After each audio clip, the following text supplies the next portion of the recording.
नमस्कार, एक बार पुनः आपका बहुत बहुत स्वागत। हम बात करेंगे पेपर डिस्कशन फिजिक्स के। मॉर्निंग शिफ्ट है 12 तारीख का, जो अप्रैल वाला सेशन है उसमें 12 अप्रैल को जो मॉर्निंग शिफ्ट में पेपर हुआ है उसके 30 क्वेश्चंस का डिस्कशन अपन करेंगे। यहाँ से स्टार्ट करते हैं। फर्स्ट से बहुत ही आसान सवाल है, गोली की रफ्तार से बढ़ते हैं आगे। Ice cube has a bubble inside, उसके अंदर एक बबल है एक आइस क्यूब के अंदर, और क्या बोला है, दो इंफॉर्मेशन दी है, उससे आपको म्यू निकालना है। Viewed from one side the apparent distance of bubble is 12 centimetre. मतलब एक इस तरह का क्यूब है जिसमें क्या है, जिसकी साइड लेंथ कितनी दी हुई है, if the side of cube is 24, यानी कि यहां से लेके यहां तक की लेंथ जो है वो आपको 24 सेंटीमीटर दी है। यहां कहीं बबल मान लेता हूं, मान लीजिए ये दूरी x है, तो ये वाली कितनी होगी लाला, 24 माइनस एक्स। इधर आंख लगा के देखोगे तो कितने पे दिखाई दे रहा है, apparent distance of bubble is 12, मतलब यहाँ 12 दिखाई दे रहा है, और इधर आंख लगा के देखने पे कितने पे दिखाई दे रहा है, opposite side the apparent distance of bubble is 4 centimetre. तो आपसे बोला है कि इसका रिफ्रैक्टिव इंडेक्स क्या है, यानी कि जिससे ये बना होगा उसका रिफ्रैक्टिव इंडेक्स क्या है। बहुत ही लल्लू सवाल। अपन सब जानते हैं कि भाई साहब डी अपेरेंट जो है वो क्या होती है, D actual divided by mu relative, है ना। तो पहले यहां पे लगा के देखते हैं अपने को, अपेरेंट कितना है, अपेरेंट हमारे लिए 12 है, और एक्चुअल कितना है, मैंने कहा मान लीजिए x है, और म्यू रिलेटिव ये एयर में है और ये इसका म्यू है, तो mu relative mu divided by 1 mu हो गया, है ना। तो यहां से मेरे को x की वैल्यू क्या मिल गई, 12 म्यू, पहला रिश्ता। अब मैं क्या कर रहा हूं, सेकंड वाले से साइड से देख रहा हूं। सेकंड वाली साइड से अगर अपन ध्यान से देखेंगे तो अपेरेंट आपकी कितनी है, 4 है, और ओरिजिनल कितनी है, 24 माइनस एक्स। 24 क्यों किया, क्योंकि इसकी साइड 24 दी हुई थी, डिवाइडेड बाई म्यू, है ना। अब जरा ध्यान से देखो, यहां से 4 mu is equal to 24 minus X, और एक्स की वैल्यू ऑलरेडी क्या है, 12 म्यू है। इधर ले जाएंगे तो कितना हो जाएगा, 16 mu is equal to 24। Mu की वैल्यू कितनी आई, 24 बटा 16। 8 से काट दीजिए, 8 3 24, 8 2 16, 3/2 यानी कि 1.5 यहाँ पे अपना 8 म्यू आता हुआ दिखाई दे रहा है। 3/2 ऑप्शन 2 में, तो अपन टिक करके आगे बढ़ सकते थे। बहुत ही आसान सवाल, मतलब इस तरह के खूब सवाल आपने देखे होंगे। बेसिक सवाल था, हमारा आंसर 3/2 आ गया, म्यू आ गया। बेसिकली काम की चीज क्या थी, D apparent is equal to D actual upon mu relative, जो कि रिफ्रैक्शन में आपने पढ़ा होगा। ठीक, 2 satellite A and B moved round the earth in the same orbit, same orbit में चल रही है। मास एक का जो है दूसरे वाले के डबल है। क्वांटिटी, कौन सी क्वांटिटी ऐसी है जो सेम होगी दोनों सैटेलाइट के लिए। अपन जानते हैं कि भाई साहब ये कोई प्लैनेट है और यहां कोई सैटेलाइट चल रही है, इसकी रफ्तार जो ऑर्बिटल स्पीड होती है वो क्या होती है, g/m/r। mp क्या है, मास ऑफ प्लैनेट, ms क्या है, मास ऑफ सैटेलाइट है। तो ये ऑर्बिटल स्पीड जो है वो मास ऑफ सैटेलाइट पे थोड़ी डिपेंड करती है, मास ऑफ प्लैनेट पे ही डिपेंड करती है। तो यहाँ दो सैटेलाइट ए एंड बी है, वो सेम प्लैनेट के अराउंड यानी अर्थ के अबाउट घूम रही है, तो दोनों की स्पीड क्या होगी, सेम होगी, क्योंकि ऑर्बिट तो सेम ही है ना। तो ये सबके लिए सेम हो गया। अभी potential energy, total energy, kinetic energy में इन दोनों का रोल आएगा, यानी मास ऑफ सैटेलाइट और मास ऑफ प्लैनेट का आएगा। फॉर्मूला अपन जानते हैं, जैसे KQ1 Q2 बाई R करके, तो यहाँ minus G M1 M2 by R से पोटेंशियल एनर्जी आ जाएगा, है ना। टोटल एनर्जी उसका हाफ कर देंगे, और काइनेटिक एनर्जी जो है टोटल एनर्जी के मोड के बराबर आता है ना। बेसिकली दोनों में क्या होगा कि मास ऑफ सैटेलाइट का रूल आ रहा होगा, तो अपने से बोला कि कौन सी वाली जो है सबके दोनों के लिए सेम होगी, स्पीड हो जाएगी orbital speed under root of GMP by R आता है। इसको √2 टाइम करते तो इसकी वेलोसिटी हो जाती, तो आंसर आपका स्पीड हो गया। सेकंड सवाल हमारा यहाँ पे हो गया है। चलिए आगे बढ़ते हैं। सवाल number, the amplitude of 15 sin 100,000 pi t is modulated by this, यानी ये क्या है, आपके लिए कैरियर है और ये आपके लिए मैसेज है। एम्पलीट्यूड मॉड्यूलेटेड सिग्नल में क्या क्या फ्रीक्वेंसी होगी, अपन सब जानते हैं क्या क्या होती है, FC होती है, FC माइनस FM होती है, और FC प्लस FM होती है ना। तो अगर आप ध्यान से देखिए तो इसको 2 पाई से डिवाइड कर दीजिए, ओमेगा अपॉन 2 पाई फ्रीक्वेंसी देगा ना, तो इसको अपॉन 2 पाई करेंगे तो क्या होगा, पाई से पाई निपट जाएगा, ये 500 आ जाएगा, है ना। और इसको 2 पाई से डिवाइड करेंगे ओमेगा को, है ना, ओमेगा अपॉन 2 पाई, टी अलग है, तो ये कार्यक्रम क्या आया, 2 आया।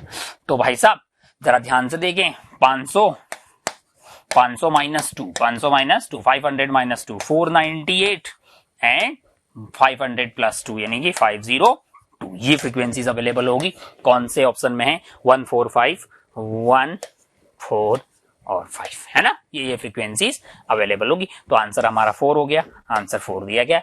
एकदम आथू किस्म का सवाल। चलिए आगे बढ़ते हैं सवाल नंबर 4 भी बड़ा ही आसान है, फॉर्मूला पता हो तो बड़ा आसान है। एनपीएन कॉमन एमिटर ट्रांजिस्टर है, यानी एनपीएन है जिसका कलेक्टर करंट यहां से यहां चेंज हो रहा है, मतलब आपको स्टाइल मार के डेल्टा आईसी दिया हुआ है ना। और बेस करंट जो है वो यहां से यहां जा रहा है। करंट गेन आपको निकालना है, मतलब बीटा निकालना है। अगर आपको फॉर्मूला पता होता तो आप लिख लेते कि भाई delta IC upon delta I B. कहां से कहां चेंज हो रहा है? 15 मिली एम्पियर से 16 मिली एम्पियर, डिफरेंस लेंगे कितना आएगा? 11 मिली एम्पियर, ठीक है। डिवाइडेड बाई जो है बेस करंट का चेंज कितना हुआ? 200 micro ampere minus 100 micro ampere, तो कितना आ जाएगा? 200 माइनस 100 माइक्रो एम्पियर। तो इसको लिखिए 11 इंटू 10 की पावर माइनस 3 और ये हो गया 100 इंटू 10 की पावर माइनस 6। तो ऊपर जाके 10 की पावर 3 आ जाएगा। 2 मिनटे से 2 मिनटे कट के एक पीछे रह गया, तो 110 आपको आंसर आता हुआ दिखाई देगा। 1101 में आथू किस्म का सवाल, बड़ा ही आसान, ठीक। तो ये हमारा सवाल नंबर 4 हो गया। चलिए आगे बढ़ते हैं सवाल नंबर 5 की तरफ। If the RMS speed of chlorine molecule is this, 27 degree पे RMS speed of argon molecule और at the same temperature will be. अरे भैया जस्ट आपको फार्मूला पता होना चाहिए। वी आरएमएस क्या होता है? अंडर रूट ऑफ 3RT बटा M। 3 सेम है, R सेम है, T क्या है? टेम्परेचर सेम है। इसका मतलब वो है M पे ही डिपेंड करेगी, यानी वी आरएमएस आप देख पा रहे होंगे ना, directly proportional to 1 upon root M। तो आपको क्या करना है? 2 आइटम है आपके पास, कौन है? क्लोरीन और आर्गन है। तो V4 chlorine divided by V4 argon, है ना। तो root of mass for argon divided by mass for chlorine, है ना। ये आपको दिया हुआ है सवाल में। Atomic mass of argon is this and molecular mass of chlorine is this. दोनों वैल्यू को आप क्या करेंगे? यहां डाल देंगे। आरएमएस स्पीड ऑफ क्लोरीन आपको दिया हुआ, ये दिया हुआ, ये दिया हुआ, ये दिया हुआ, ये आपको निकालना है। कैलकुलेट करेंगे तो ये वैल्यू आपको सॉल्व करके 3651.7 आ रही है। बस जस्ट ये वैल्यू पुट कर दो, ये वैल्यू पुट कर दो, रूट ले लीजिए और इसको इधर ले आइए। तो आपके लिए क्या आ जाएगा भैया? V chlorine into M chlorine divided by M argon, है ना। तो ये वैल्यू आपको दी हुई, जस्ट पुट कर दीजिए, आंसर आपको 3 आता हुआ दिखाई देगा। बहुत ही आसान सा लल्लू सा सवाल था, ठीक। ए प्रोटॉन एंड अल्फा पार्टिकल, एक कौन है? एक प्रोटॉन है, एक क्या है? अल्फा पार्टिकल है। एक्सेलरेटेड फ्रॉम रेस्ट, एक को 2 वोल्ट से किया और एक को 4 वोल्ट से किया। डी ब्रोगली वेवलेंथ का रेशियो निकालना है, एकदम लल्लू सवाल। लैम्डा क्या होता है? H/P होता है। आप चाहें तो P को क्या लिखेंगे? 2m K, यानी काइनेटिक एनर्जी, और काइनेटिक एनर्जी को क्या कर देंगे आप? Q इंटू V कर देंगे, है ना। तो lambda of proton and alpha particle this the ratio of de Broglie wavelength, मतलब lambda of proton upon lambda of alpha करेंगे ना, तो क्या होगा? जरा ध्यान से देखें, H सेम है, 2 सेम है, M Q और V पे डिपेंड करेगा ना। तो अगर आप ध्यान से देखें तो ऊपर की तरफ क्या आ जाएगा? M of alpha, Q of alpha, V of alpha divided by M of P, Q of P, V of P, है ना। तो मास का रेशियो क्या होता है? मास ऑफ अल्फा और मास ऑफ प्रोटॉन जो है, अल्फा में कितने प्रोटॉन हुए? 4 टाइम हो गया ना, ये 4:1 हो गया भाई। उसमें 4 प्रोटॉन के बराबर मास होता है, इसमें 1 प्रोटॉन का होता है। प्रोटॉन क्योंकि उसमें 2 प्रोटॉन और 2 न्यूट्रॉन हो गए, लगभग न्यूट्रॉन और प्रोटॉन का मास सेम लेते हैं अपन, तो ये रेशियो 4:1 हो गया, है ना। और चार्ज अगर अपन ध्यान से देखें तो प्रोटॉन पे E पॉजिटिव हो गया और उसमें 2 पॉजिटिव हो गया, मतलब 2E पॉजिटिव है ना, तो ये 2:1 आ गया। और एक्सेलरेट कैसे किया गया है? एक्सेलरेट किया गया है प्रोटॉन को 2 से और अल्फा पार्टिकल को कितने से? 4 से, तो 4:2 है ना। सही तो किया ना? किसको किया है? प्रोटॉन बाई 2 एंड वो 4 से, तो ये 2 से 2 तो गायब हो गया, 16 आ गया, 16 का रूट लिया तो 4 आ गया, 4:1, 4:1 ऑप्शन 1 में। आठवीं किस्म का सवाल सोल्व करके आगे बढ़ सकते थे, बहुत ही आसान। 7वां सवाल, given below are two statement. Statement 1, diamagnetic property depends on temperature. नहीं बाबा, डायमैग्नेटिक प्रॉपर्टी जो होती है वो टेम्परेचर पे डिपेंड थोड़ी करती है। अगर आप डायमैग्नेटिक मटेरियल के लिए एक्सएम वर्सेस टी का ग्राफ बनाते हैं तो ऐसा कुछ आता है, इसका मतलब ये इंडिपेंडेंट ऑफ टेम्परेचर होता है। यहाँ पे कौन है, टेम्परेचर है। ये मैग्नेटिक ससेप्टिबिलिटी होगी इसका, और टी का ग्राफ आप देखेंगे तो ऐसे कांस्टेंट आता हुआ दिखाई दे रहा है, टेम्परेचर पे बिल्कुल भाव नहीं देता है, यानी ये टेम्परेचर पे डिपेंड नहीं कर रहा है, मतलब पहला वाला गलत हो गया। The induced magnetic dipole moment in diamagnetic sample is always opposite to the magnetizing field. yes, अगर आपने बाहर से ऐसा लगाया तो इंड्यूस वाला इसके ऑपोजिट होता है, ये बात सत्य है। तो पहला स्टेटमेंट जो है वो इनकरेक्ट है, दूसरा वाला ट्रू है। तो बहुत बढ़िया भाई साहब, मतलब इनकरेक्ट और करेक्ट हो गया, तो आंसर हमारा फर्स्ट हो गया है ना। बहुत ही आसान सा इंफॉर्मेशन, ये अगर आपको पता होती तो आप ये बड़ी आसानी से कर जाते। सवाल नंबर 8 की तरफ चलते हैं। Wire of resistance 160 ohm melt किया गया 1/4 of its length, new resistance of wire क्या होगा। एकदम लल्लू सवाल है। देखो पहली बात तो आर क्या होता है, रो एल बाई ए होता है, रो एल बाई ए है, और A1 V1 is equal to A2 V2। पहले एरिया मान लो क्रॉस सेक्शन का क्या था, एल था, सॉरी ए था, और लेंथ एल मान लेते हैं। अब क्या हुआ, मैंने कहा एरिया ए डैश हो गया, लेंथ की कितनी होगी, एल बाई 4 हो रही। इसका मतलब क्या, एल से एल कट गया, नया एरिया क्या आ गया है, 4 टाइम ऑफ ए आ गया है ना। अब जरा ध्यान से देखो, पहले जो ये वैल्यू थी ये आपको 160 ओम दिया हुआ है सवाल में, अब नया आर डैश आ जाएगा, रेजिस्टिविटी यानी मटेरियल वही है तो वही रहेगा, लेंथ आपकी एल बाई 4 हो गई है, और एरिया क्या हो गया है, 4 टाइम हो गया है, तो 4A आ गया। तो अगर आप ध्यान से देखिए तो rho L by A divided by 16 आ गया, यानी कि 160 ओम तो इसकी वैल्यू थी ना, rho L by A divided by 16, यानी आंसर आ जाएगा 10 ओम। 10 ओम कहाँ है, ये रहा भाई साहब, एकदम आथू किस्म का सवाल है ना। A1 A into L is equal to A dash into L dash इसलिए किया क्योंकि वॉल्यूम सेम रहेगी, डेंसिटी अपन सेम मान के चल रहे हैं। ठीक, 9वें पे आ जाइए। स्प्रिंग कांस्टेंट, उसकी आपको डायमेंशन देखनी है। देखो भाई साहब, F is equal to minus K X, तो फोर्स अपॉन लेंथ हो जाएगा। फोर्स होता है MLT -2 divided by length, length से लेंथ गायब हो गया, MT -2 MT -2 MT -2। Angular speed omega 2 pi by omega क्या होता है, टाइम पीरियड होता है, तो ओमेगा की डायमेंशन क्या होगी, 1/t, t की पावर -1। ठीक, एंगुलर मोमेंटम, तो फर्स्ट ए में सेकंड और बी में फर्स्ट, ए में सेकंड बी में फर्स्ट, ऐसा एक ही ऑप्शन में हो रहा है वैसे, ए में सेकंड बी में फर्स्ट। सी में क्या है, एंगुलर मोमेंटम। एंगुलर मोमेंटम क्या होता है, आर क्रॉस पी होता है, तो वहां से निकाल लेंगे। आर की पता है अपने को, एल होती है ना, पी की क्या होती है, M into V, M M है, वी क्या है, एल बाई टी, तो एम एल स्क्वायर टी -1। ठीक, तो एम एल स्क्वायर टी -1 यानी थर्ड का फोर्थ हो गया, तो सी का फोर्थ हो गया। अब बचा कुछ मोमेंट ऑफ इनर्शिया है, moment of inertia M R square होता है, तो एम एल स्क्वायर यानी कि ये आपका डी का थर्ड हो जाएगा, डी का थर्ड ऑप्शन ए हो गया। एकदम लल्लू सवाल। सवाल नंबर 10 की तरफ बढ़ते हैं।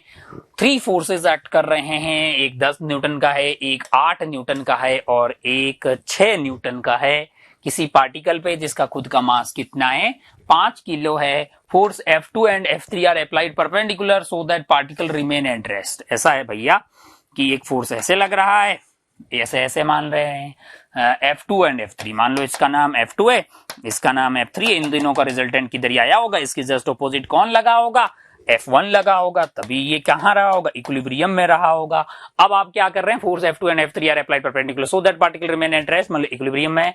If the force F1 is removed, अरे भैया जिसको रिमूव करोगे उसके बराबर ही तो रिजल्टेंट आएगा, और किसके बराबर आएगा, मैग्नीट्यूड इसका और रिजल्टेंट का बराबर होगा, और उसकी डायरेक्शन जस्ट F1 के ऑपोजिट होगी। If F1 is remove then the acceleration of particle is, और ये F2 जो है ना ये 8 दिया हुआ है, F3 का मैग्नीट्यूड आपको 6 दिया हुआ है, जिसको हटाया है वो 10 है, तो रिजल्टेंट इसका 8 और 6 का इधर की तरफ 10 आएगा। F नेट 10 है, मास कितना दिया हुआ 5, acceleration is 2 metre per second square. एकदम आथू सवाल, यहां 2 मीटर पर सेकेंड स्क्वायर हो गया। चलिए आगे बढ़ते हैं, एकदम हल्का सवाल 11वां सवाल। Body cools from 80 degree Celsius से 60 डिग्री सेल्सियस जाने में 5 मिनट लगते हैं। Temperature of surrounding is 20, the time it takes to cool from 60 to 40। ध्यान रहे, अब ये टेम्परेचर ऑफ सराउंडिंग इस वाले केस में सेम ही मान के चल रहे हैं दोबारा भी, वरना फिर थोड़ा अलग हो जाता सवाल। मतलब अपन न्यूटन की लॉ ऑफ कूलिंग की एवरेज फॉर्म यूज करते हैं और उसमें के सेम रहेगा, क्योंकि वो के जो था वो टी सराउंडिंग पे डिपेंड करता है, टी सराउंडिंग की पावर 3। लेकिन यहाँ हम ये मान के चल रहे हैं कि सेकंड वाले में सराउंडिंग भी सेम ही है, वही टेम्परेचर है, तो average form of Newton law of cooling use करेंगे। बहुत ही आसान है कि कहां से कहां गया है आपका 80 टू 60, यानी कि 80 से 60 गया। कितना टाइम लगा है 5 minute. Some constant 80 plus 60, 80 plus 60 140 divided by 2, यानी कि 70 माइनस ऑफ सराउंडिंग का टेम्परेचर कितना है 20 से। अगली बार वो 60 से 40 जा रहा है, तो 60 से 40 जा रहा है, टाइम हमको निकालना है। ठीक है भाई साहब, 60 से 40 जाना मतलब 100/2, यानी कि 50 माइनस 20। आप इन दोनों इक्वेशन 1 और अब मैंने क्या यूज किया है average form of Newton law of cooling. तो अगर आप ध्यान से देखेंगे तो यहां ये 20 आएगा, 80 माइनस 60 20, 60 माइनस 40, इससे ये कट गया, ऊपर चला जाएगा t/5, k से k कट जाएगा, और ये वैल्यू आ रही है आपकी 50, नीचे आ रही होगी 30, ये 0 से 0 कट गया, t की वैल्यू आ रही होगी आपकी 25/3 मिनट, इनटू अपन क्या कर देते हैं 60 कर देते हैं, क्योंकि आंसर 6 सेकेंड्स में है, तो 60 करेंगे तो ये क्या होगा, ये 20 आ गया है, ये 20 आने का मतलब 500 सेकेंड आंसर आ जाएगा।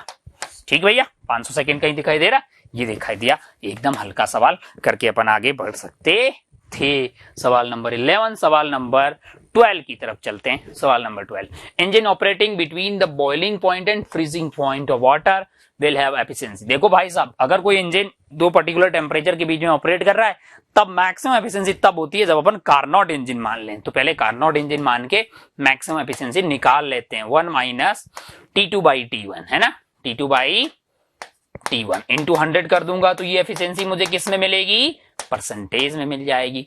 तो 1 माइनस T2 क्या है, operating between the boiling point and freezing point, यानी कि T2 आपका लो टेम्परेचर हो गया 0 डिग्री सेल्सियस, यानी 273/373, यानी 100 प्लस 270 इंटू 100 करेंगे।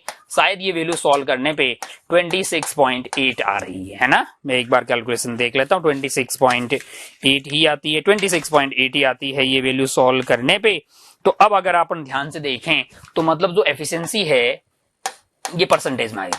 अगर इन दोनों पर्टिकुलर टेम्परेचर के बीच में कार्नोट इंजन होता तो उसकी एफिशिएंसी कितनी होती लाला, 26.8%। मतलब इससे ज्यादा एफिशिएंसी पॉसिबल ही नहीं है इन दोनों के बीच में। Efficiency is more than 27। अरे चाचा, कार्नोट का ही 26.8 आ रहा है, तो 27 तो परसेंट ही पॉसिबल ही नहीं। Efficiency is less than efficiency of Carnot engine operating between the same two merge. Yes, सत्य बात। एफिशिएंसी इज इक्वल टू 27, गलत। Efficiency is less than 27%, yes. तो 2 and 4 सही है, 2 and 4 ओनली, ऑप्शन थर्ड सही हो गया। एकदम आसान सा सवाल। चलिए नेक्स्ट चलते हैं, 12 के बाद 13 में क्या है, एक given below are the two statements. Statement 1, truck and car moving with same kinetic energy, दोनों का kinetic energy same है, brought to rest by applying the brake which provide equal retarding force, both came to rest in equal distance। अच्छा भाई साहब, दूसरा बोल रहा है कि car moving toward east takes a turn and moves toward north। पहले किधर जा रही थी, इधर जा रही थी, मूव करके किधर गई, नॉर्थ में गई। The speed remain unchanged. अच्छा भाई साहब, स्पीड सेम है पर वेलोसिटी तो चेंज हो गई, क्योंकि डायरेक्शन चेंज होगी। एक्सेलरेशन ऑफ कार इज 0, गलत बात। एक्सेलरेशन कार की 0 नहीं है, क्योंकि यहाँ पे डायरेक्शन चेंज हो गई है, तो एक्सेलरेशन जो है वो 0 नहीं है, नॉन 0। सेकंड वाला आपके लिए क्या हो गया, इनकरेक्ट हो गया है, सेकंड वाला इनकरेक्ट हो गया। फर्स्ट वाला देखते हैं, trucks and car moving with same kinetic energy are brought to rest by applying the brake which provide equal retarding force. अच्छा भाई साहब, फोर्स सेम लग रहा है, बहुत बढ़िया। अब अगर अपन ध्यान से देखें तो वो जो इक्वल रिटार्डिंग फोर्स लग रहा है, ये सवाल में बोला गया है, रिटार्डिंग फोर्स इक्वल है। अगर आप ध्यान से देखें तो वर्क एनर्जी थ्योरम से work done by that force negative में होगा। Kinetic energy final minus kinetic energy initial, final रुक गया तो सबका 0 है, यानी ये नेगेटिव में वर्क डन होगा। और इनिशियली तो दोनों की काइनेटिक एनर्जी सेम थी, तो और ये क्या होगा, force into displacement, magnitude minus, यहां से माइनस कट गया, काइनेटिक एनर्जी इनिशियल सेम थी और फोर्स सेम है ऐसा बोला गया है, तो एस की वैल्यू क्या हो गई, kinetic energy initial divided by F. Kinetic energy initial दोनों की सेम है तो फोर्स सेम है, तो डिस्प्लेसमेंट दोनों का, सॉरी डिस्टेंस जो दोनों ने कवर किया होगा स्ट्रेट लाइन में वो सेम होगा। पहला वाला करेक्ट है, first is correct and second is incorrect, यानी आंसर आपका फर्स्ट हो जाएगा। लल्लू सा सवाल था, कोई खास बात इसमें नहीं थी, मतलब पता रहे कि वेलोसिटी ऐसे स्पीड थी फिर ऐसे होगी तो वेलोसिटी चेंज होगी ना भाई, एक्सेलरेशन जीरो होने वाला नहीं है। ठीक, 14 पे particle is executing simple harmonic motion, ratio of the potential energy and kinetic energy of particle when its displacement is half of its amplitude. मतलब आपको x equal to a by 2 पे किसका रेशियो लेना है, potential energy and kinetic energy, यानी u by k का ratio लेना है। किसी भी पॉइंट पे पोटेंशियल एनर्जी होती है हाफ के एक्स स्क्वायर, काइनेटिक एनर्जी क्या होगी, मैंने कहा हाफ ऑफ के ए स्क्वायर माइनस एक्स स्क्वायर, 1/2 के कट गया है, एक्स स्क्वायर मतलब a बाई 2 का square divided by a square minus A by 2 का स्क्वायर। ये वैल्यू कितनी आ गई, मैंने कहा a square by 4 divided by a square minus a square by 4, यानी कि 3a square by 4, a square by 4 से ये कट गया, 1/3 आया, यानी कि 1/3, ऑप्शन नंबर 4। एकदम आथू किस्म का सवाल, जस्ट आपने फॉर्मूला लगाना है, आंसर आपको दिखाई दे जाता। 14 के बाद आगे बढ़ते हैं। 15, a ball is thrown vertically upward with a initial velocity of 150 metre per second. एक बॉल को ऊपर फेंका गया है ऊपर की तरफ, इनिशियल रफ्तार 150 मीटर पर सेकेंड है, ratio of the velocity after 3 second and 5 second, किसी भी टाइम पे इसकी वेलोसिटी होगी v is equal to u plus a t. v की वैल्यू आपको निकालनी है, u की वैल्यू 150 है, एक्सेलरेशन -10 हो जाएगा, t यहाँ पे डालिए, तो पहले आपको t क्या बोला, 3 सेकेंड बोला हुआ है, 3 सेकेंड इसमें डालोगे तो 150 माइनस 30 आ जाएगा, डिवाइडेड बाई आपको क्या करना है, 150 माइनस 5 सेकेंड ना, तो 50 आ जाएगा, है ना, 10 इंटू 5, इन दोनों का रेशियो लेना है, तो ये वैल्यू आ गई है 120 और ये वाली हो गई है 100, 0 से 0 कट गया, 6/5 आपको आता हुआ दिखाई दे रहा है। ठीक है, तो ये बोल रहा है कि वो x plus 1 divided by x है। अच्छा, तो ये 5 प्लस 1 डिवाइडेड बाई 5 है, x की वैल्यू 5 आ गई, आंसर हो गया हमारे 6। चलिए भाई साहब, तो आगे बढ़ते हैं सवाल नंबर 16 पे। Given below are two statement, one is labelled as assertion, वही ठीक है, असर्शन रीजन वाला, electric dipole of dipole movement this enclosed by a close surface, किसी क्लोज सरफेस के अंदर क्या रखा हुआ है, एक डाइपोल रखा है, minus Q plus Q, flux net flux coming out of the surface will be 0। सही बात है, क्योंकि cyclic integration of E dot D A, ये अपने को क्या देता है, इलेक्ट्रिक फ्लक्स देता है।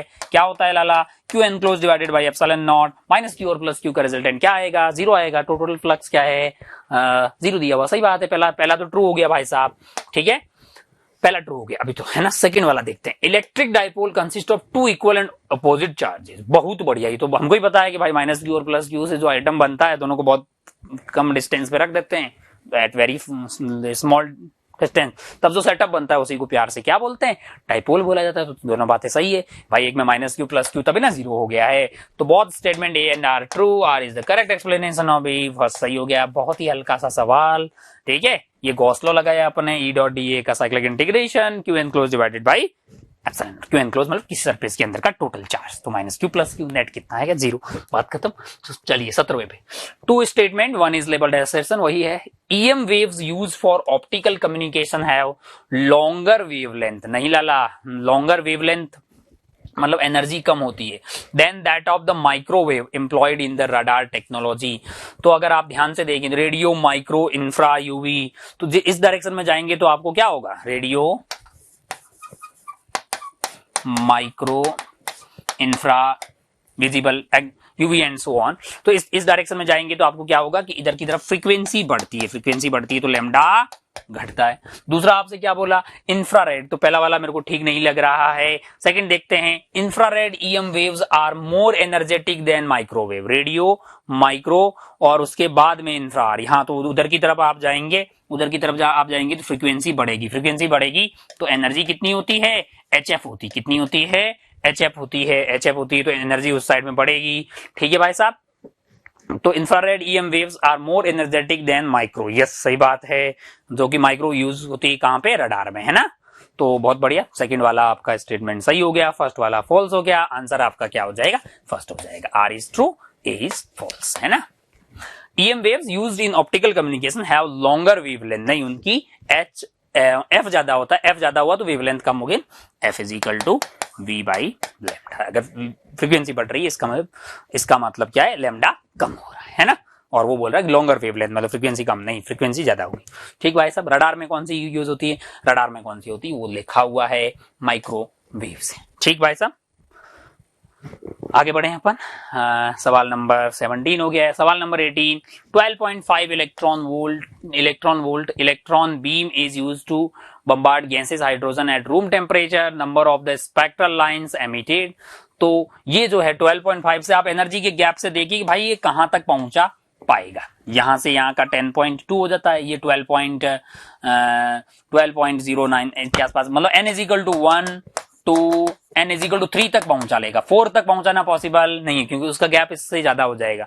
तो अब आपसे बोला गया है कि कितनी लाइनें स्पेक्ट्रल एमिशन में होगी, तो भाई साहब आप कहां हैं, n इज इक्वल टू 3 पे है, वापस 1 पे आने में कितनी लाइनें मिलेगी, मैंने कहा n into n minus 1, 3 into 3 minus 1 divided by 2, यानी कि 3 इंटू 2 डिवाइडेड बाई 2, कितनी लाइनें मिल गई है हमें, 3 लाइनें मिलेगी। तो बहुत ही लल्लू सा सवाल था, बस वो देखना था कि कहां तक मैक्सिमम जा सकता है। ठीक, 3 तक जा सकता है, 3 से वापस आएगा तो 3 मिल जाएगी, वो ground state, n into n minus 1 divided by 2, 3 into 2 से कट गया, 3 हमारा आंसर हो गया 3 वाले में। चलिए भाई सब आगे बढ़ते हैं, एकदम लल्लू सा सवाल था 18। चलिए नेक्स्ट सवाल पे बढ़ते हैं, 18 के बाद 19 वाले सवाल में कुछ जो आंसर एनटीए ने दिया है उसमें गड़बड़ी है, अभी रिवाइज्ड आंसर की आई नहीं है, तो अपन बात करें। Ratio of the escape velocity of a planet to the escape velocity of earth आपको निकालना है, और प्लैनेट के बारे में ये बोला है कि उसका मास 16 टाइम है अर्थ का, और radius of planet is 4 time that of radius of earth. तो अपन सब जानते हैं कि एस्केप वेलोसिटी क्या होती है, GMP mass of planet divided by R, R यहाँ पे अगर उसकी सरफेस पे बात कर रहे हैं तो वो रेडियस ऑफ प्लैनेट हो जाएगा किसी प्लैनेट के लिए। अर्थ के लिए अगर ये बात करेंगे अपन तो ये वैल्यू हो जाएगी G into mass of earth upon radius of earth, है ना। अब अगर अपन इस प्लैनेट की बात करें तो यहाँ पे जो एस्केप वेलोसिटी होगी G मास ऑफ प्लैनेट, ये बोला गया कि 16 time of mass of earth है तो हमने रख दिया भाई साहब, और रेडियस ऑफ प्लैनेट बोला गया है सवाल में कितने टाइम है, 4 टाइम है, तो हमने 4 time of radius of earth रख दिया। सॉरी यहाँ पे 2 आएगा, 2gm है ना, 2gm, ये 2gm इसके वेलोसिटी होती है under root of 2gm divided by r।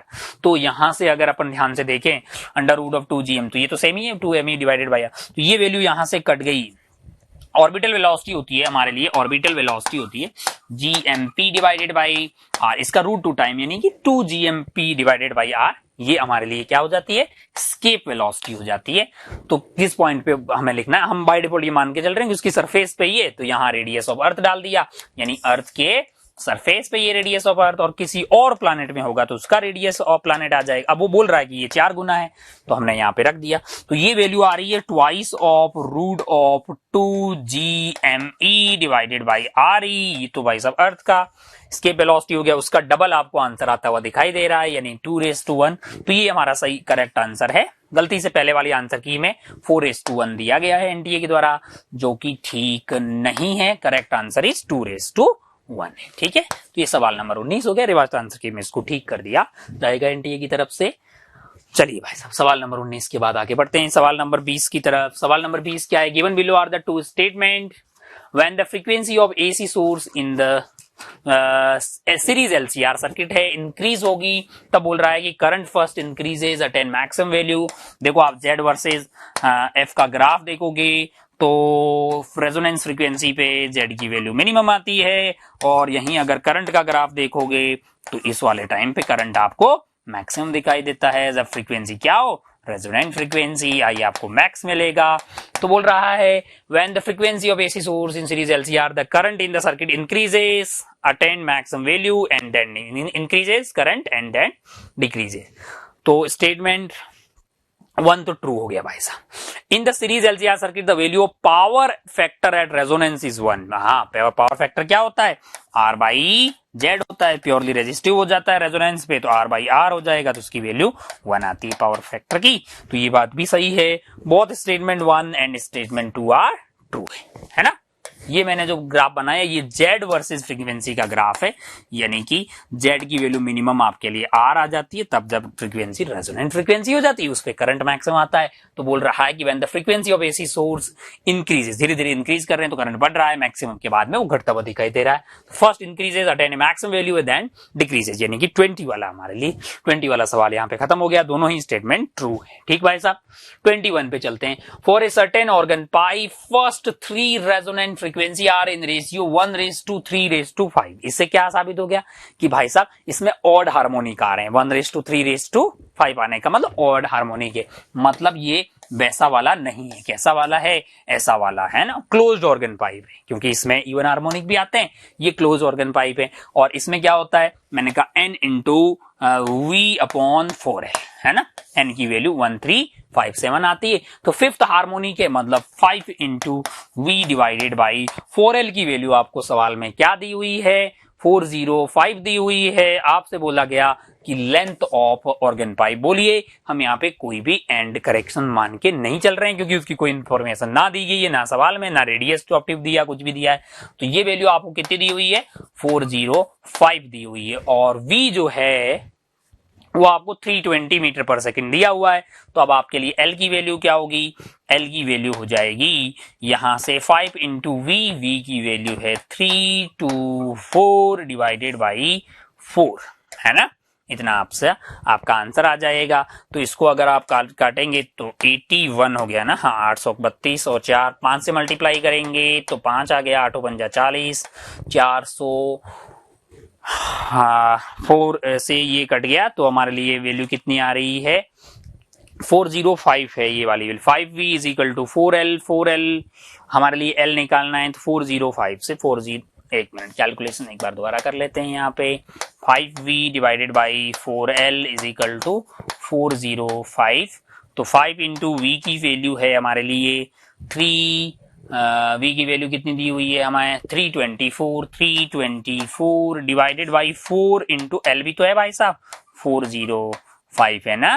तो ये वैल्यू है लारी, अपने यहाँ 405 कहाँ लिखा। तो अगर आप ध्यान से देखें तो ये वैल्यू की कितनी आ रही है आपके लिए? 8, और ये हो गया 1। 81 इंटू 5 के लिए 5, ये देखिए, और 500 8 5 40, यानी कि 405 बाई 405, यानी L की वैल्यू आपके लिए 1 आ गई है, 1 मीटर। तो आपको मीटर में ही बताना था, आंसर इज 1, है ना। जस्ट वैल्यू पुट करना। फिफ्थ हार्मोनिक यानी कि V/4L क्या है? फंडामेंटल है, उसमें अब के बाद में 1 3 5 7 और हार्मोनिक आती है। भाई ने बोला फिफ्थ, तो 5 इंटू V/4L, इसकी वैल्यू आपको 405 दी हुई है। और सवाल में वेलोसिटी ऑफ साउंड जो है वो आपको 324 यहाँ पुट कर दीजिए। 405 दिया हुआ है, अननोन L है, सोल्व किया तो 1 मीटर आपको आता हुआ दिखाई दे रहा है। 21 यहाँ पे हो गया।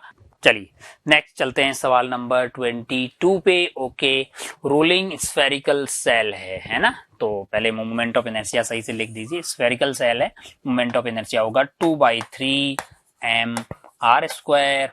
अपने को क्या निकालना है? Ratio of rotational kinetic energy and total kinetic energy. ठीक है भाई साहब, तो मतलब half I omega square divided by क्या करना है? Half I omega square plus half M B square. अब आप ध्यान से देखिए, हाफ मैंने सारे उड़ा दिए, मतलब इन दोनों का रेशियो लेना बहुत ही आसान सा सवाल है। 2/3 mr², है ना। अगर आप 2/5 ले लेंगे तो गलत हो। स्फेरिकल सेल लिखा है ना, स्फीयर लिखा होता तो 2/5 हो जाता है। इसका कितना होगा? 2/3 mr²। और ओमेगा स्क्वायर लिखा, omega V is equal to omega R यहाँ पे फॉलो होगा, तो आप V² डिवाइडेड बाई R² लिख लें। R² से R² कट गया, तो क्या बचा है? 2/3 mv²। बहुत बढ़िया भाई साहब। प्लस आपके पास क्या रहेगा? मैंने कहा mv², बाकी तो अपन काट चुके हैं। तो mv² कट गया, 2/3 ऊपर रह गया है, नीचे है 2/3 प्लस 1, 3 ऐड हो जाएगा, 2 + 3 5/3, 3 से 3 निपट गया। आंसर की कितना आया? 2/5 आपको आता हुआ दिखाई दे रहा। अब आप यहां से कंपेयर करेंगे तो ये है x/5, x की वैल्यू आपके लिए 2 आती हुई दिखाई देगी। Answer is 2। टिक करके आप आगे बढ़ सकते थे। बहुत ही आसान सा रेशियो निकालने वाला ये सवाल था, जिसमें रोटेशनल काइनेटिक एनर्जी और टोटल काइनेटिक एनर्जी का आपको रेशियो लेना था। सवाल नंबर 22 के बाद आगे बढ़ते हैं 23 पे। Compass needle oscillate 20 times per minute in a place where dip is 30 degree, 30 times per minute, यानी आपको फ्रीक्वेंसी दी गई है। अच्छा भाई साहब, the dip is 60 degree. The ratio of the total magnetic field due to earth at two places is respectively. ऐसे ratio आपको निकालना है। वैल्यू ऑफ x क्या होगी? तो देखिए जरा ध्यान से, टाइम पीरियड होता है 2 pi under root of I divided by, है ना। अगर आप टॉर्क की बात करें तो टॉर्क आता है minus of m into B horizontal sine theta. Theta बहुत ही स्मॉल होता है तो अपन t को लिख लेते हैं t ये अपना k आ गया तो 2 पाई m बाई k की तरह, t is equal 2 pi under root of i by k, यानी कि i अपॉन k की वैल्यू क्या होगी? m इंटू बी हॉरिजॉन्टल, है ना। और किसी भी जगह पे अगर मान लीजिए b ऐसा है, ये एंगल थीटा है, b ये नेट b है, तो b हॉरिजॉन्टल हमारे लिए क्या हो जाता है? b cos थीटा हो जाता है। तो i upon m into B horizontal. हमसे क्या निकालना है? अगर अपन फ्रीक्वेंसी की बात करें तो फ्रीक्वेंसी हमारे लिए क्या हो जाएगा? 1 अपॉन 2 पाई आई, यहां से अगर आप ध्यान से देखें तो m जो है i is equal to K, torque is equal to minus of K theta आ गया।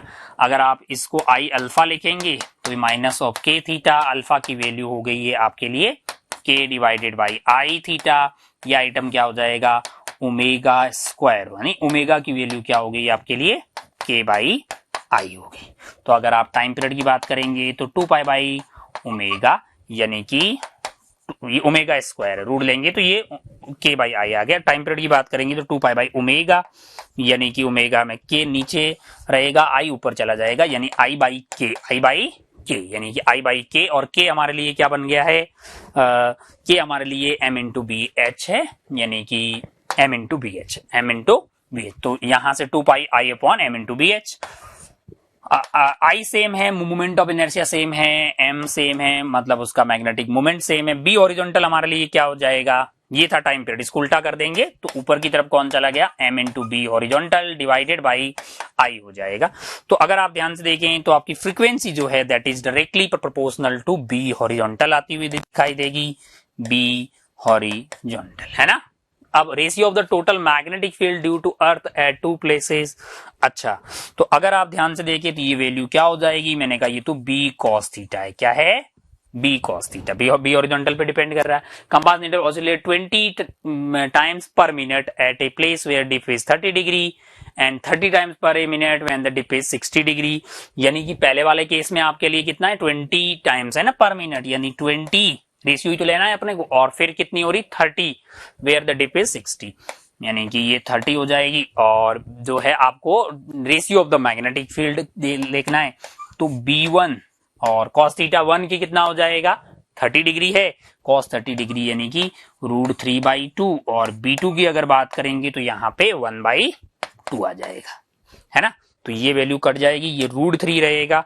अब मेरे लिए ये 2 से 2 और 0 0 कट गया, 2/3 आ गया, तो 4/9 is equal to B1/B2 into √3 आता हुआ दिखाई दे रहा है। मुझे क्या निकालना है? रेशियो निकालना है। तो यहां ले आइए इधर की तरफ, तो B1/B2 की वैल्यू हो जाएगी 4/9 √3, ठीक है। अब मैं 9 को अंदर ले जाता हूं ताकि इस फॉर्मेट में बन जाए।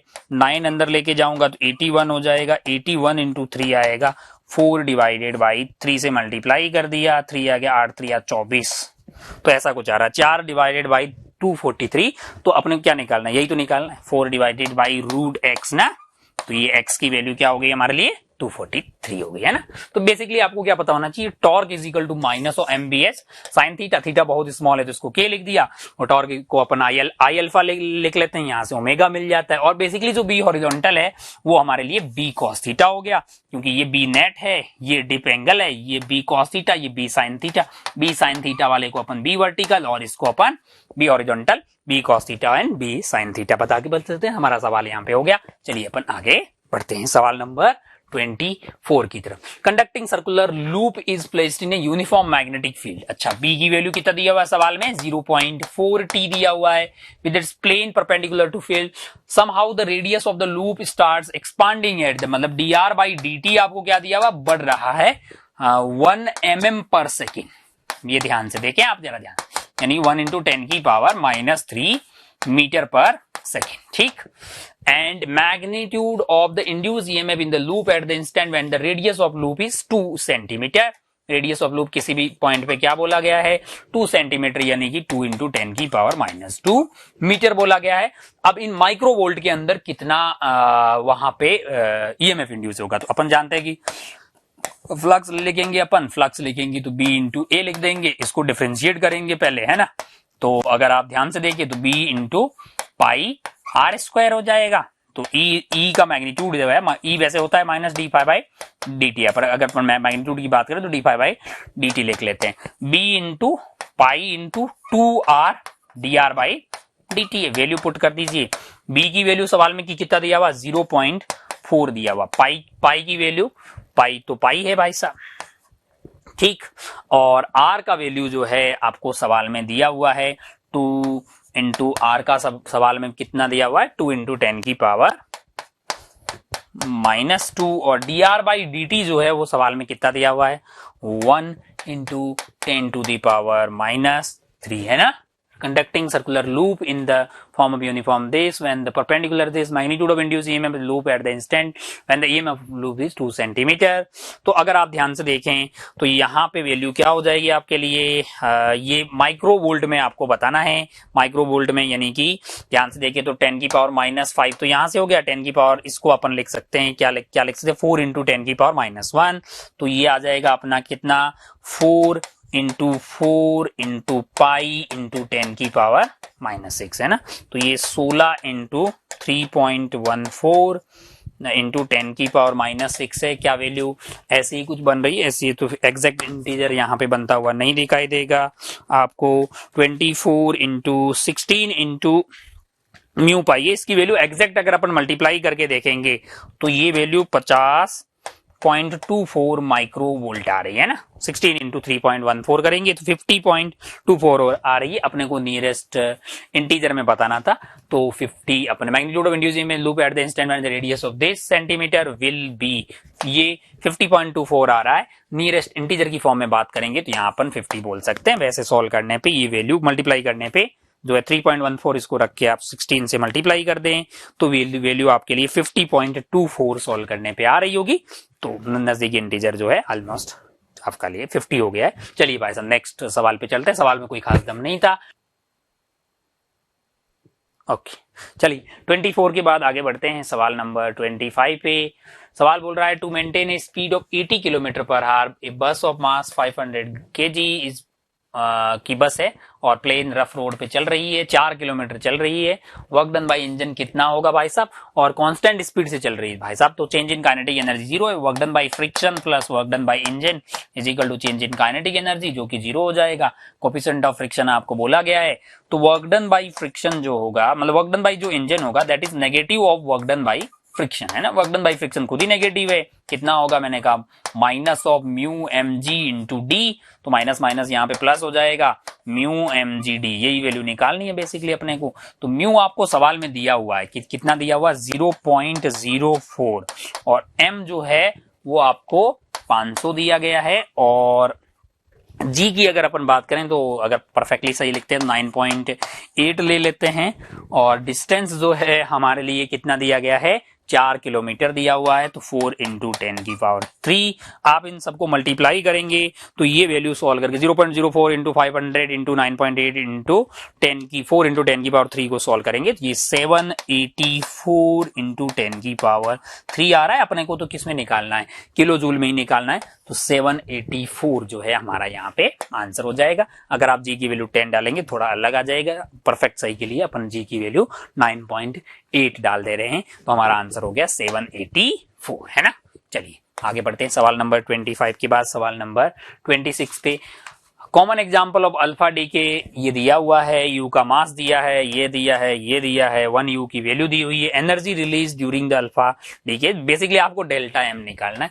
क्यू वैल्यू नहीं निकालने के लिए आप क्या करेंगे, डेल्टा एम को 931.5 मेगा इलेक्ट्रॉन वोल्ट से अपन मल्टीप्लाई कर देते हैं और 931.5 मेगा इलेक्ट्रॉन वोल्ट ही यहाँ पे दिया गया है। डेल्टा एम कैसे निकालेंगे भाई साहब, ये जो है और इन दोनों का मास आपको दिया हुआ है ना, तो आप क्या करना, इसमें से इन दोनों का मास सम करना, किनका, थोरियम और हीलियम का। ये जो वैल्यू है इन दोनों को ऐड करके इसमें से सब्ट्रैक्ट करेंगे। जब आप सब्ट्रैक्ट करेंगे यानी कि मास ऑफ यूरेनियम माइनस इन दोनों का सम करके सब्ट्रैक्ट करेंगे, तो ये वैल्यू आपके लिए आ रही होगी 0.0044, है ना। तो ये आपका डेल्टा एम आ गया, ये एमयू में है तो कोई दिक्कत नहीं है। 931.5 मेगा इलेक्ट्रॉन वोल्ट से मल्टीप्लाई करेंगे, मल्टीप्लाई करने पर ये वैल्यू 4.0986 आ रही है, 4.0986 मेगा इलेक्ट्रॉन वोल्ट। तो 4.09 है, आगे वाला अगर इग्नोर मारे तो अपन मेगा इलेक्ट्रॉन वोल्ट में बात करें तो हमारा आंसर कितना हो जाएगा, 4 यहां पे आ जाएगा। Exact value 4.0986 mega electron volt. यहां पे सवाल नंबर 26 में हमारा आंसर 4 हो जाएगा, 4.0986 मेगा इलेक्ट्रॉन वोल्ट आंसर आता हुआ दिखाई देगा। बाकी बहुत आसान, इसमें से आप इन दोनों को ऐड करके सब्ट्रैक्ट करते हैं ना। सवाल नंबर बेसिकली ये तो आप जानते हैं डेल्टा एम सी स्क्वायर से आता है आइंस्टीन की इक्वेशन से, तो ये वैल्यू याद भी रखते हैं अपन, delta m into 931.5 mega electron volt. चलिए चलते हैं 27 वाले सवाल पे। Current flowing through a conductor connected across a source of 2 ampere and 1.2 ampere. 0 degree पे कितना है, मैंने कहा 2 एम्पियर है, एंड 100 डिग्री पे क्या है, 100 डिग्री पे 1.2 एम्पियर है, ठीक है भाई साहब। और current flowing through conductor 50 degree Celsius पे क्या होगा, तो अपन जानते हैं भाई एक ही सोर्स से कनेक्टेड है तो V is equal to I R हमेशा वैलिड होगा। मान लो कि T इज इक्वल टू 0 पे मैं I नॉट और R नॉट बोल रहा हूं, किसी भी टाइम पे मान लो I हो गया, I 100, तो जैसे मान लो R 100 होना चाहिए, है ना। ऐसे ही अपना क्या होगा, I ऑन 50 डिग्री सेल्सियस तो R 50 डिग्री सेल्सियस, है ना।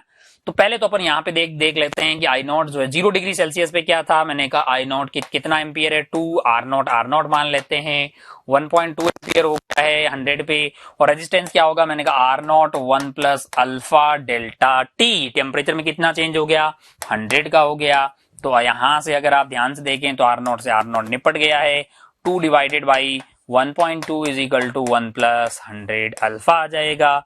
ये वैल्यू को अगर अपन ध्यान से देखें तो 10 ऊपर चला जाएगा, यानी 20/12 यानी कि 10/6 हो गया, यानी 5/3 ना, 5/3 is equal to 1 plus 100 alpha, यानी कि 5/3 minus 1 is equal to 100 alpha, यानी कि ये वैल्यू मेरे लिए कितनी हो जाएगी, 2/3 इंटू 100, है ना, ये अल्फा हो जाएगा।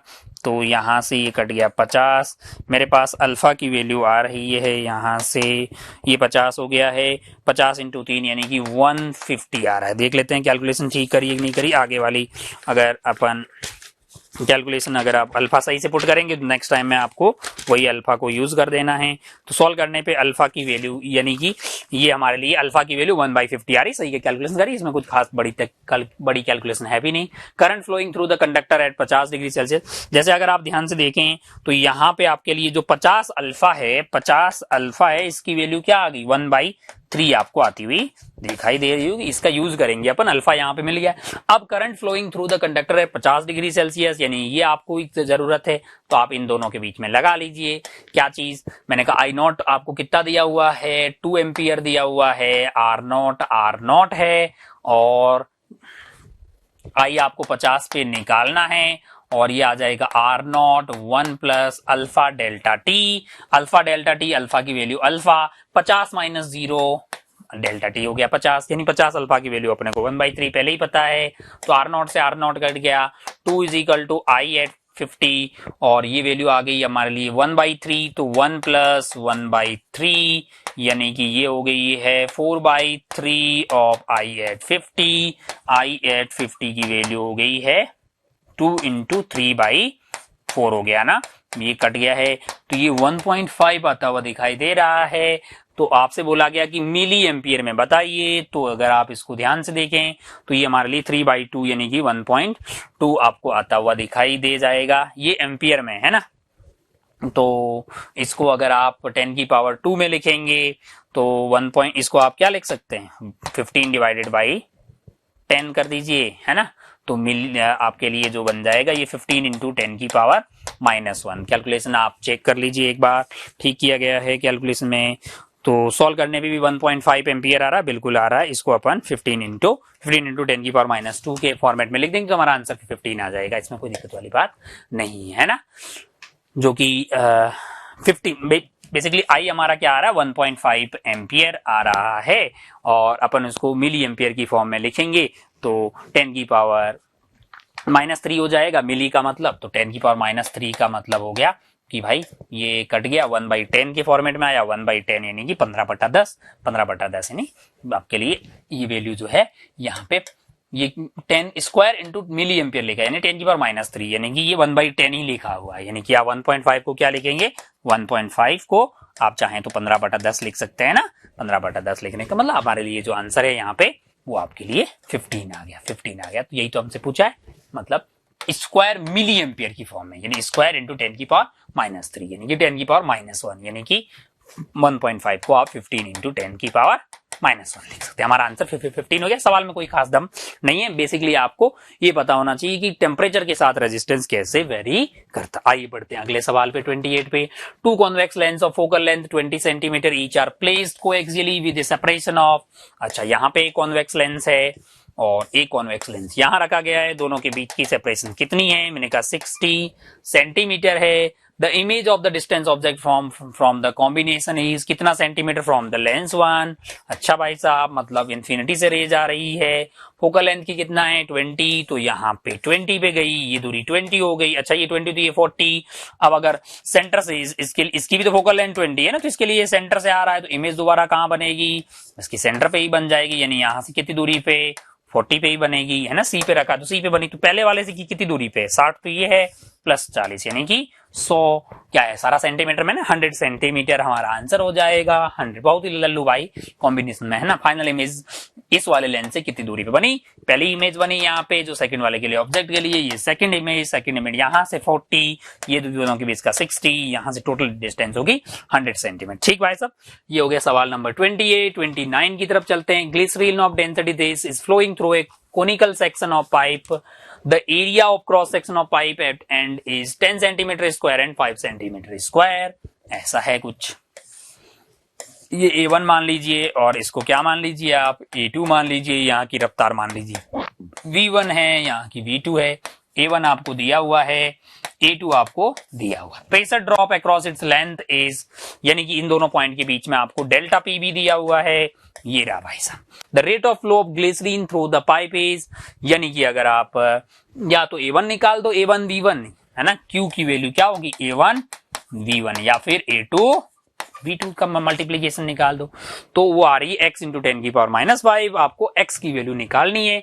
तो पहली बात तो ये है कि अगर मैं V2 निकाल लेता हूं तो मुझे A2 V2 निकालना है, A2 मुझे दिया हुआ है, V2 निकालना है। तो A1 V1 जो है, A1 V1, अगर मैं V1 की बात करूं तो मैं V1 को क्या लिख सकता हूं A2 V2 divided by A1, है ना। ठीक है, और इन दोनों पॉइंट के बीच में क्या लगा देंगे, बर्नौली लगा देंगे, यानी P1 प्लस, दोनों की लेवल सेम है, हॉरिजॉन्टल है ना।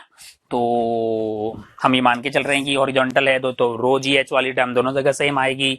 हाफ रो V1 का square is equal to P2 plus half rho V2 का स्क्वायर। यहाँ पे स्पीड ज्यादा होगी तो प्रेशर कम होगा, तो P1 बड़ा आएगा। P1 माइनस P2 की वैल्यू क्या होगी, मैंने कहा हाफ रो V2 का स्क्वायर माइनस V1 का स्क्वायर, और V1 को क्या लिखेंगे A2 V2 अपॉन A1 का स्क्वायर। अब आपको क्या करना है, मैंने कहा अगर आप ध्यान से देखें तो रो आपको दिया हुआ है, सवाल में वैल्यू डाल दीजिए। V2 निकालना है, A2 पता है, A1 पता है और V2 निकालना है। सॉल्व करेंगे ये सारी वैल्यू डाल के, तो आपको जो वैल्यू आ रही है मतलब वैल्यू डाल देना है ना। डेल्टा पी की वैल्यू आपको दी हुई है सवाल में, कितना दिया हुआ है 3 दिया हुआ है ना, ये वैल्यू 3 दिया हुआ है। रो की वैल्यू सवाल में ये दे रखी भाई साहब। V2 निकालना है, A2 दिया हुआ, A2 बाई A1 का रेशियो चाहिए ना, तो 1/2 कितना दिया हुआ था, यहाँ से यहाँ तक A2 बाई A1 करेंगे तो 1/2 आ गया। ये पूरे में अननोन कौन है, V2 है। जब आप सॉल्व करेंगे तो V2 की वैल्यू आ जाएगी आपके लिए 8 इंटू 10 की पावर -2 मीटर पर सेकेंड। पर हमें ये नहीं निकालना, हमें क्या निकालना है, हमें निकालना है rate of flow of glycerine, मतलब क्यों निकालना है, यानी A2 इंटू V2 है। तो 8 इंटू 10 की पावर -2 ये V2 हो गया है। आपको तो A2 V2 करना है, तो अब आप इसको क्या करो, A2 से मल्टीप्लाई कर दीजिए, यानी कि 5 और 5 सेंटीमीटर स्क्वायर है तो 10 की पावर -4 आ जाएगा। तो 8 पंजा 40 इंटू 10 की पावर हमारे पास 6 आ गया है। तो 6 से कट गया, 10 की पावर 5 -5 में चाहिए ना, तो 4 आंसर आ गया। ये हो गया 4 इंटू 10 की पावर -5, 10 की पावर -5 की चाहिए तो 4 हमारा यहाँ पे आंसर हो जाएगा। ठीक है, x की वैल्यू 4 आ गई। 4 इंटू 10 की पावर -5 मीटर क्यूब पर सेकेंड, सब अपन ऐसा यूनिट में डाल रहे हैं। तो इस तरह से ये अपना सवाल नंबर 49 हो गया है। चलिए आगे बढ़ते हैं सवाल नंबर 40 की तरफ, है ना। 64 identical drop each is charged up to potential of 10 millivolt are combined to form a bigger drop है भाई, bigger drop। ठीक है, bigger drop, the potential of bigger drop will be, बहुत ही लल्लू है। कितनी है ऐसी छोटी छोटी जिनका रेडियस मान लेते हैं r है, चार्ज मान लेते हैं q है, तो क्या होगा, आइडेंटिकल है, कितनी है 64 है, इनको कंबाइन करके एक कैपिटल बनाई गई है ना, हर एक पे चार्ज। तो इस बड़ी वाली का चार्ज क्या हो जाएगा 64 इंटू क्यू हो जाएगा। रेडियस की अगर बात करेंगे इनका वॉल्यूम हो जाएगा 4/3 pi r cube into 64, that must be equal to 4/3 pi r cube. 4/3 pi, 4/3 से पाई से कट गया। आर की वैल्यू कितनी आएगी, मैंने कहा आर ये कितना लिखा हुआ 4 इंटू 4 इंटू 4, तो 4r आ गया है, यानी कि 4 इंटू आर आ गया। क्या नया वाला r, ये 4r के बराबर है। इसका पोटेंशियल क्या दिया हुआ छोटू वाले का, यानी कि kq बटा r की वैल्यू आपको सवाल में दी गई है 10 मिली वोल्ट है। अब नए वाले का पोटेंशियल क्या होगा, मैंने कहा q जो है वो 64q है, डिवाइडेड बाई रेडियस खुद ही 4r है ना। तो 64/4 इंटू KQ/R है ना। तो ये वैल्यू हो गई 2, ये हो गया 32, यानी कि 16 हो गया। 16 इंटू KQ/R, KQ/R की वैल्यू सवाल में दी हुई है 10 मिली वोल्ट, तो आंसर होगा 160 मिली वोल्ट। मिली वोल्ट में निकालना है तो आंसर हो गया 160 मिली वोल्ट। देखो भाई साहब, ऐसी बात है कि सारे सवाल बहुत ही आसान कैटेगरी के अपन बोल सकते हैं, मतलब बहुत ज्यादा कोई डिफिकल्टी वाले सवाल कोई भी 30 में से एक भी सवाल ऐसा नहीं था। उम्मीद है कि मैक्सिमम सवाल आपके सही हुए होंगे। और जो लोग अगले साल के लिए देख रहे हैं, मैं आपको ये बताना चाह रहा हूं कि अगर आपके फॉर्मूले भी पता हो आपको और बेसिक कॉन्सेप्ट पता हो, तो लास्ट 2-3 सालों में जेईई मेंस के जो पेपर के सवाल आ रहे हैं वो बड़े ही आसान हैं और आप बड़ी आसानी से लगभग सारे सवाल एग्जाम में सही करके आ सकते थे। That's all the best. Thank you for joining.